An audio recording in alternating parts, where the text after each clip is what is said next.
Story 1: The Airbnb Nightmare. It was a crisp autumn weekend, and a group of 5 friends were excitedly embarking on a getaway to a remote cabin they'd booked through Airbnb. Nestled deep in the woods, the cabin promised an escape from the hustle and bustle of the city. Hannah, Mark, Sarah, Mike, and Lisa were eager to unwind, play board games, and stargaze. The cabin was idyllic, surrounded by towering trees and a serene, reflective lake. It was everything they had hoped for, and they wasted no time in settling in. They spent their first evening around a cozy fireplace, sharing stories and laughter. But on the second night, just as they were about to start a friendly game of cards, a sudden knock on the door disrupted the ambience. Puzzled, they looked at each other. The cabin was miles from the nearest town, and unexpected visitors were unheard of. Hannah, feeling a sense of duty, opened the door to find a man standing there, drenched from the rain. "I'm lost," he stammered, his clothes and hair soaked. His voice was trembling, and he appeared genuinely disoriented. Sympathy filled Hannah's heart, and she quickly invited him in. "Of course, you can use our phone to call for help," she said. The stranger, introduced as Thomas, seemed grateful and went to make a call. As the minutes passed, his behavior grew increasingly bizarre. He started asking peculiar personal questions about the friends. He inquired about their relationships, their plans for the weekend, and even where they were from. Lisa, in particular, felt uncomfortable with the intrusion into their privacy. When Thomas began pacing around the cabin, edging closer to the group and asking increasingly inappropriate questions, a feeling of unease settled in. Mike caught a glimpse of something hidden in Thomas's jacket, a menacing glint of metal. He nudged Sarah and discreetly mouthed, "Call the police." Sarah nodded and quietly stepped into another room, where she dialed 911, explaining the situation to the dispatcher. She could feel her heart pounding as she listened to the operator assure her that the police were on their way. Meanwhile, inside the cabin, Thomas's erratic behavior escalated. He pulled a knife from his jacket, and his intentions became chillingly clear. The friends exchanged worried glances, trying not to provoke him while desperately awaiting the police's arrival. As the minutes ticked by, the atmosphere inside the cabin grew more tense.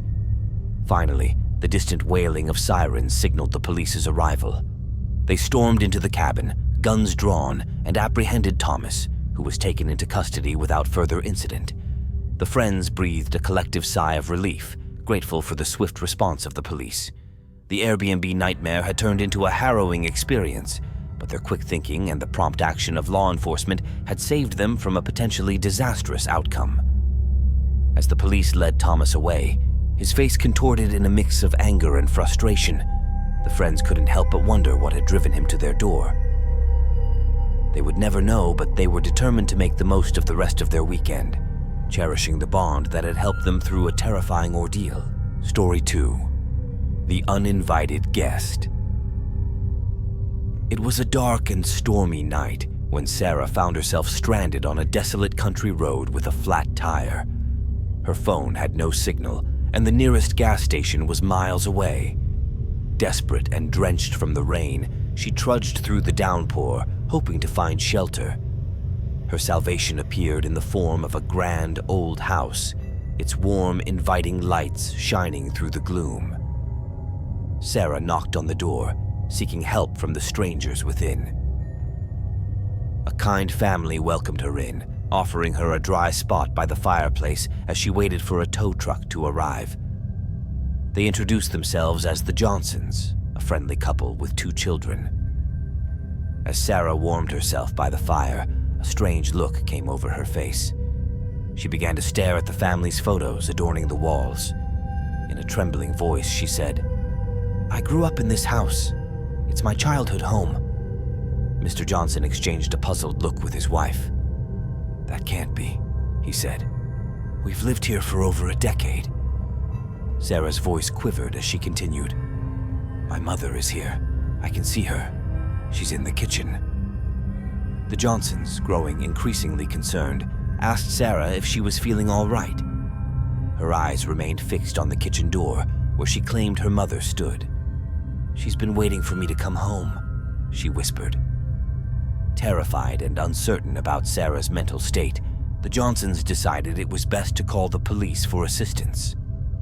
They explained the situation to the dispatcher, who assured them that an officer would be sent to evaluate the situation. As they waited for the police to arrive, the atmosphere in the house grew increasingly tense. Sarah's insistence that her mother was present, combined with her eerie behavior, sent shivers down their spines.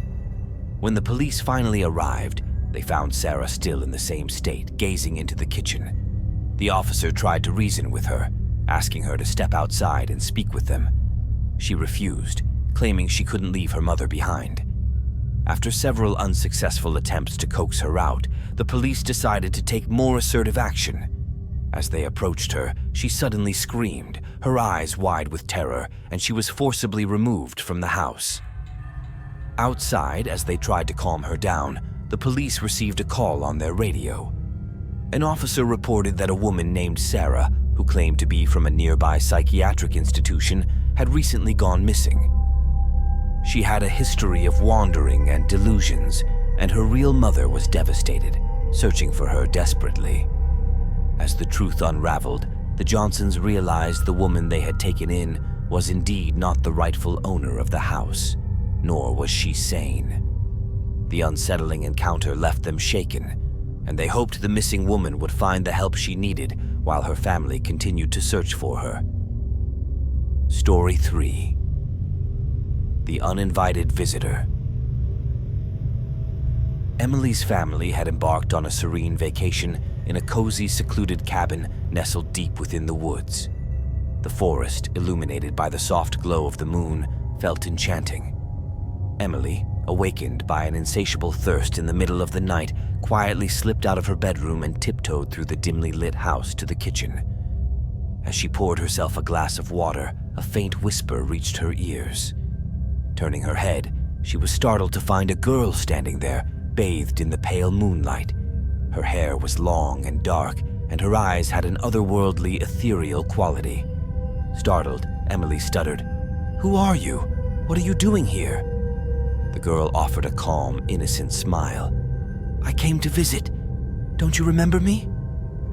Baffled and bewildered, Emily was certain she'd never seen this girl before in her life. She quickly retreated, her heart pounding, and ran to her parents' bedroom. Her panicked voice roused them from their sleep as she frantically explained the presence of the uninvited girl in the kitchen. Alarmed, her parents jumped out of bed and followed her back to the kitchen, but to their astonishment, it was empty. The girl who had been standing there just moments before had vanished without a trace. Emily's parents searched the entire cabin, but there was no sign of any intruder. Puzzled and concerned, they tried to reassure their daughter that it might have been a vivid dream or a trick of her imagination.